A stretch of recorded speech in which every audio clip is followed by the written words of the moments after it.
on va briser tous ces tabous ensemble et on n'en aura plus peur et plus personne ne pourra nous taire. Voilà, ce film, il parle avant tout de ça. Moi, c'est un film qui m'a transformé. Et tous les hommes qui voient ce film me disent la même chose.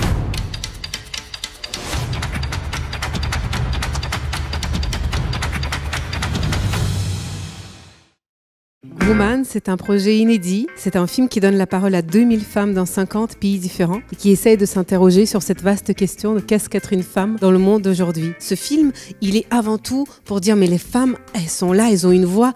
Par contre, il faut aussi les entendre. En tant que femme, je peux faire quelque chose pour que le monde change demain. C'est vrai que quand on a démarré ce projet, on s'est dit mais comment libérer la parole des femmes? Est-ce que finalement il y a une bonne façon? Est-ce qu'il y a des bonnes questions? Comment on devrait faire? On avait des sujets qui nous tenaient à cœur avec Yann qu'on voulait aborder, qui étaient vraiment des choix de réalisateurs. Et après, on avait aussi envie d'être à l'écoute des femmes, qu'elles nous disent elles ce qui était important. Et c'est presque elles qui nous ont fait comprendre ce qui était véritablement important. Nous, on avait envie de libérer la parole des femmes, mais c'est surtout les femmes qui étaient prêtes à le faire et qui pour le coup sont allées 1000 fois plus loin que ce qu'on aurait pu imaginer. Elles attendaient depuis longtemps ce moment pour parler, comme si elles avaient attendu toute leur vie d'être devant la caméra pour parler. I'm no longer gonna be quiet. En tant qu'homme, j'ai vraiment senti qu'il fallait que je laisse les femmes faire ce film, en fin de compte. Qu'il y a un moment, ça m'échappait, quoi. Que ces questions fondamentales d'être une femme dans ce monde d'hommes, moi, je le connaissais pas, j'apprenais. Toutes les interviews étaient menées par des femmes. Les questions sont tellement intimes, tellement particulières, que vraiment, il fallait une équipe de femmes pour faire ces interviews. C'est quelque chose qu'on a vraiment ressenti en faisant les tournages. C'est ce lien invisible qu'il y avait entre toutes les femmes. Et même moi, en tant que femme, en faisant les entretiens à l'autre bout du monde, je me retrouvais avec des femmes qui avaient rien à voir avec ma vie. Et pourtant, je me sentais totalement connectée à elles. Et il y a beaucoup de femmes qui m'ont dit « Mais tu sais, je ne veux pas que ma fille reproduise ce que moi j'ai reproduit, ce que ma mère a reproduit, etc. Je veux casser ce schéma. Et je suis prête à me mettre, moi, peut-être en danger, ou en tout cas à m'exposer aujourd'hui, parce que je sais qu'une autre vie est possible et je veux cette vie pour ma fille. » Et c'est vrai qu'il y a cette conscience d'être une femme et que ton expérience peut servir aux autres et que tu fais partie de cette communauté. एक हस्बैंड अपनी वाइफ के ऊपर एसिड से वार करता है, ये कहाँ की ये संस्था है?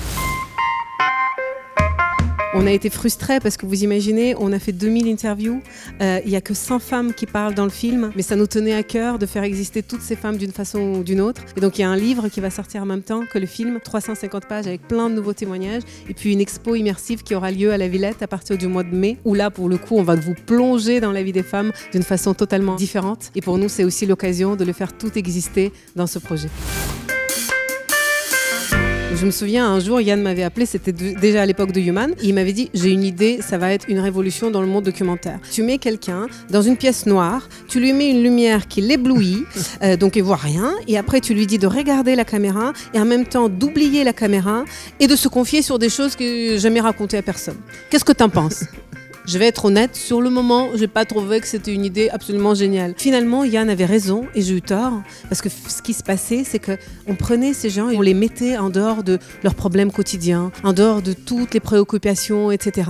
Et d'un coup, elles se concentraient sur leurs propres histoires. Et d'un coup, ce dispositif participait à cette introspection. Parce que finalement, ce qu'on fait, ce sont pas tellement des interviews. Ça ressemble plus à une analyse, à une thérapie en fait. Dans les interviews les plus fortes, en réalité, la personne ne nous parlait même plus à nous, elle se parlait à elle-même. C'est un dispositif qui est assez unique, parce que quand on fait une interview, on ne regarde pas la caméra, on regarde le journaliste. Et moi, au contraire, je veux regarder la caméra, parce que à qui je parle là? Je ne parle pas à toi, je parle aux gens qui vont me regarder sur Internet. Donc c'est ceux-là qui sont intéressants. Je suis désolé pour toi. Regarder la caméra, c'est parler aux gens qui t'écoutent. Et je pense que ce regard plein d'empathie et de bienveillance, en fin de compte, te touche beaucoup plus qu'un regard qui est un peu biaisé sur le côté.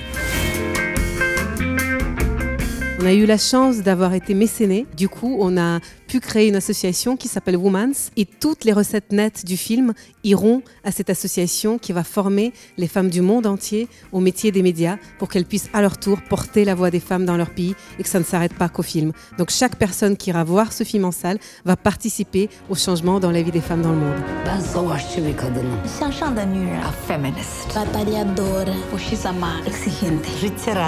Dynamique.